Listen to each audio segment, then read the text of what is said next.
Once upon a time in World War II, Luke was wandering through the forest, limping from his wounds, searching for the enemy camp.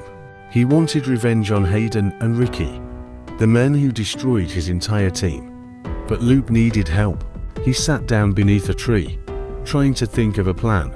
That's when he heard footsteps. He grabbed his gun, ready to fire, until he saw who it was. A soldier stepped out of the shadows. Martin, the last surviving member of their army. Martin had seen everything happen to Luke's squad. He had been hiding behind a giant rock during the attack, too scared to move. "I'm sorry I didn't help," Martin said quietly. "I was too scared." Luke put a hand on his shoulder. "It's okay, Martin. You survived. Now we're really going to figure out a plan to reach the enemy base without being seen." Martin nodded. "I can distract them with my horse. You take out Ricky." Luke sighed, thinking, "All right, let's do it." The distraction loop hid in the bushes, watching the Webb Army camp. Ricky and Hayden sat near a campfire, laughing, unaware death was coming for them. Suddenly, Martin galloped out on his horse. Ricky pointed. "Hey, it's one of them. Get him. Don't let him escape." Martin yelled, "I'm over here. Come get me." The enemy soldiers chased him, firing their rifles as Martin rode deeper into the woods. Hayden stood up. "Dad, I'll go after him," Hayden said.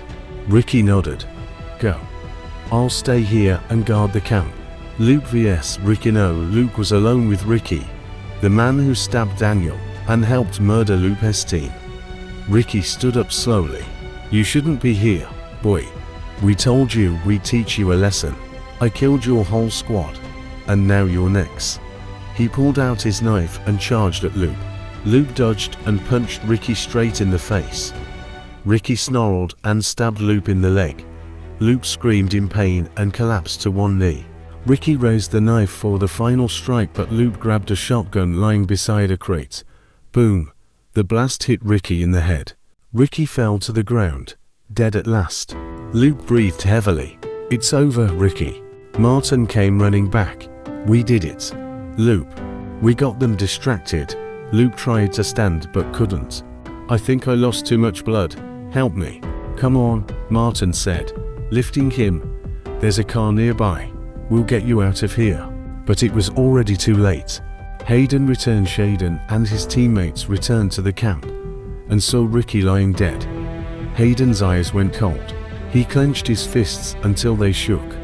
"Luke," he roared, "you're going to pay." He ran forward and punched Luke in the face. His soldiers held Martin back as Hayden delivered the final blow. Luke spat blood and whispered, "Martin, I'm sorry. I'm putting a bomb on me. I want to save this country. You need to run, now." Martin shook his head. "I'll always remember you. Go," Luke said softly. "Please." Martin ran as fast as he could, tears in his eyes. Hayden picked Luke up by the shirt. "Any last words?" Luke smiled weakly. "Yeah." Look down. Hayden saw the bomb strapped to Luke's chest. Nitrogen monoxide boom. The explosion ripped through the camp. Hayden, his teammates, and what remained of the WEB base were destroyed instantly.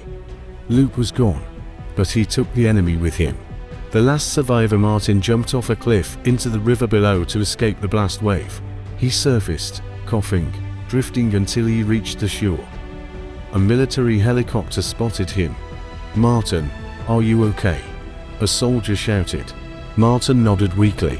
"You saved our country," the soldier said. Martin looked down. "I miss Luke. He was a good soldier. He will be remembered," the soldier replied. They lifted Martin into the helicopter and flew him back to the army base.